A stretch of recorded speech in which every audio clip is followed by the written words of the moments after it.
أعوذ بالله من الشيطان الرجيم.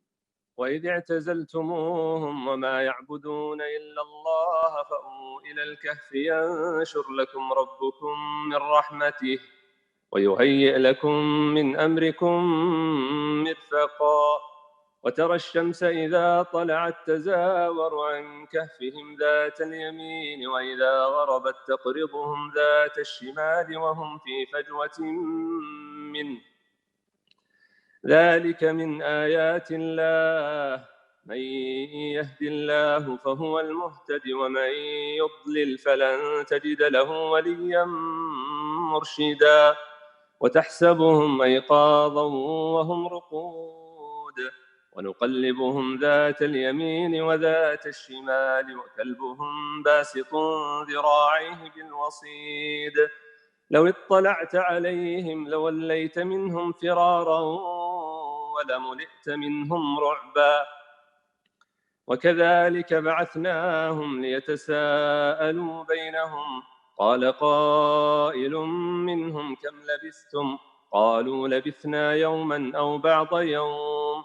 قالوا ربكم أعلم بما لبثتم فابعثوا أحدكم بورقكم هذه إلى المدينة فلينظر أيها أزكى طعاما فليأتكم برزق منه وليتلطف ولا يشعرن بكم أحدا. إنهم إن يظهروا عليكم يرجموكم أو يعيدوكم في ملتهم ولن تفلحوا إذن أبدا. وكذلك أعثرنا عليهم ليعلموا أن وعد الله حق وأن الساعة لا ريب فيها إذ يتنازعون بينهم أمرهم فقالوا ابنوا عليهم بنيانا ربهم أعلم بهم. قال الذين غلبوا على أمرهم لنتخذن عليهم مسجدا سيقولون ثلاثة رابعهم كلبهم ويقولون خمسة سادسهم كلبهم رجما بالغيب ويقولون سبعة وثامنهم كلبهم قل ربي أعلم بعدتهم ما يعلمهم إلا قليل. فلا تمار فيهم إلا مراء ظاهرا ولا تستفت فيهم منهم أحدا ولا تقولن لشيء إني فاعل ذلك غدا إلا أن يشاء الله. واذكر ربك إذا نسيت وقل عسى أن يهديني ربي لأقرب من هذا رشدا. ولبثوا في كهفهم 300 سنين وازدادوا 9 قل الله أعلم بما لبثوا له غيب السماوات والأرض أبصر به وأسمع ما لهم من دونه من ولي ولا يشرك في حكمه أحدا. واتل ما أوحي إليك من كتاب ربك لا مبدل لكلماته ولن تجد من دونه ملتحدا. واصبر نفسك مع الذين يدعون ربهم بالغداة والعشي يريدون وجهه ولا تعد عيناك عنهم تريد زينة الحياة الدنيا ولا تطع من أغفلنا قلبه عن ذكرنا واتبع هواه وكان أمره فرطا.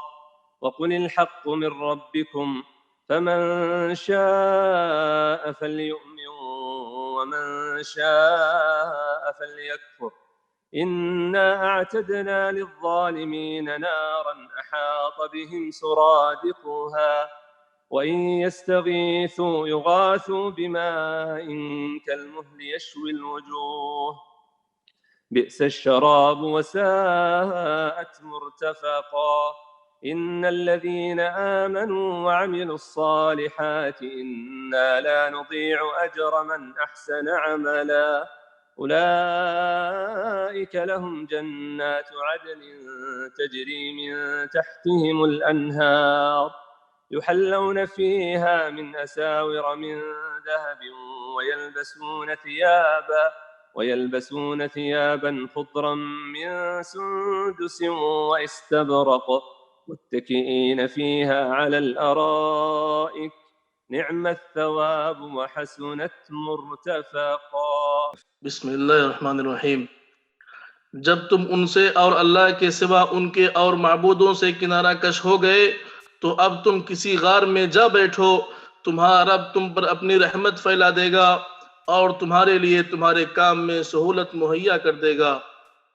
آپ دیکھیں گے کہ آفتاب بوقت طلوع ان کے غار سے دائیں جانب کو جھک جاتا ہے اور بوقت غروب ان کے بائیں جانب کترا جاتا ہے، اور وہ اس غار کی کشادہ جگہ میں ہے.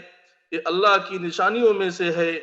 اللہ تعالیٰ جس کی رہبری فرمائے وہ راہ راست پر ہے، اور جسے وہ گمراہ کر دے ناممکن ہے کہ آپ اس کا کوئی کارساز اور رہنما پا سکیں.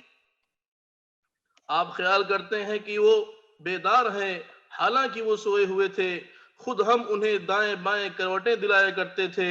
ان کا کتا بھی چوکھٹ پر اپنے ہاتھ پھیلائے ہوئے تھا. اگر آپ جھانک کر انہیں دیکھنا چاہتے تو ضرور الٹے پاؤں بھاگ کھڑے ہوتے اور ان کے رعب سے آپ پر دہشت چھا جاتی. اسی طرح ہم نے انہیں جگا کر اٹھا دیا کہ آپس میں پوچھ گچھ کر لیں. ایک کہنے والے نے کہا کہ کیوں بھائی تم کتنی دیر ٹھہرے رہے؟ انہوں نے جواب دیا کہ 1 دن یا 1 دن سے بھی کم. کہنے لگے کہ تمہارے ٹھہرے رہنے کا بخوب علم اللہ تعالیٰ ہی کو ہے. اب تم اپنے میں سے کسی کو اپنی یہ چاندی دے کر شہر بھیجو، وہ خوب دیکھ بھال لے کہ شہر کا کون سا کھانا پاکیزہ تر ہے، پھر اسی میں سے تمہارے کھانے کے لیے لے آئے، اور وہ بہت احتیاط اور نرمی برتے اور کسی کو تمہاری خبر نہ ہونے دے. اگر یہ کافر تم پر غلبہ پا لیں تو تمہیں سنگسار کر دیں گے یا تمہیں پھر اپنے دین میں لوٹا لیں گے، اور پھر تم کبھی بھی کامیاب نہ ہو سکو گے. ہم نے اسی طرح لوگوں کو ان کے حال سے آگاہ کر دیا کہ وہ جان لے کہ اللہ کا وعدہ بالکل سچا ہے اور قیامت میں کوئی شک و شبہ نہیں.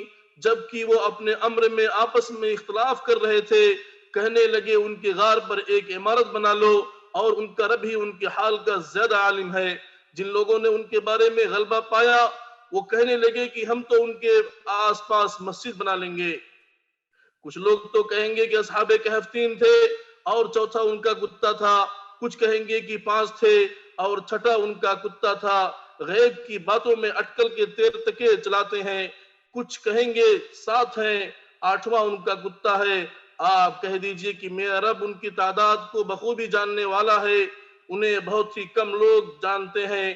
بس آپ ان کے بارے میں صرف سرسری گفتگو ہی کریں اور ان میں سے کسی سے ان کے بارے میں پوچھ گچھ بھی نہ کریں، اور ہرگز ہرگز کسی کام پر یوں نہ کہنا میں اسے کل کروں گا، مگر ساتھ ہی انشاءاللہ کہہ لینا.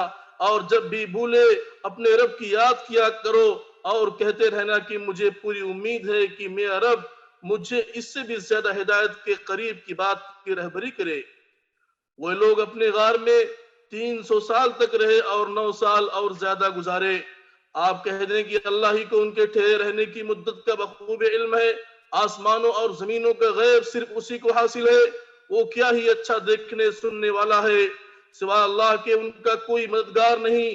اللہ تعالیٰ اپنے حکم میں کسی کو شریک نہیں کرتا. تیری جانب جو تیرے رب کی کتاب وحی کی گئی ہے اسے پڑھتا رہ، اس کی باتوں کو کوئی بدلنے والا نہیں، تو اس کے سوا ہرگز ہرگز کوئی پناہ کی جگہ نہ پائے گا. اور اپنے آپ کو انہی کے ساتھ رکھا کر جو اپنے رب کو صبح شام پکارتے ہیں اور اسی کے چہرے کے ارادے رکھتے ہیں، رضامندی چاہتے ہیں. خبردار تیری نگاہیں ان سے نہ ہٹنی پائیں کہ دنیاوی زندگی کے ٹھاٹ کے ارادے میں لگ جا. دیکھ اس کا کہنا نہ ماننا جس کے دل کو ہم نے اپنے ذکر سے غافل کر دیا ہے، اور جو اپنی خواہش پیچھے پڑا ہوا ہے اور جس کا کام حد سے گزر چکا ہے. اور اعلان کر دے کہ یہ سراسر برحق قرآن تمہارے رب کی طرف سے ہے. اب جو چاہے ایمان لائے اور جو چاہے کفر کرے. ظالموں کے لیے ہم نے وہ آگ تیار کر رکھی ہے جس کے شعلے انہیں گھیر لیں گے. اگر وہ فریاد رسی چاہیں گے تو ان کی فریاد رسی اس پانی سے کی جائے گی جو تیل کی گرم دھار جیسا ہوگا، جو چہرے بھون دے گا، بڑا ہی برا پانی ہے اور بڑی بری آرام گاہ دوزخ ہے۔ یقیناً جو ایمان لائیں اور نیک اعمال کریں تو ہم کسی نیک عمل کرنے والے کا ثواب ضائع نہیں کرتے۔ ان کے لیے ہمیشگی والی جنتیں ہیں، ان کے نیچے نہریں جاری ہوں گی، وہاں یہ سونے کے کنگن پہنائے جائیں گے اور سبز رنگ کے نرم اور باریک اور موٹے ریشم کے لباس پہنیں گے، وہاں تختوں کے اوپر تکیے لگائے ہوئے ہوں گے۔ کیا خوب بدلہ ہے اور کس قدر عمدہ آرام گاہ ہے۔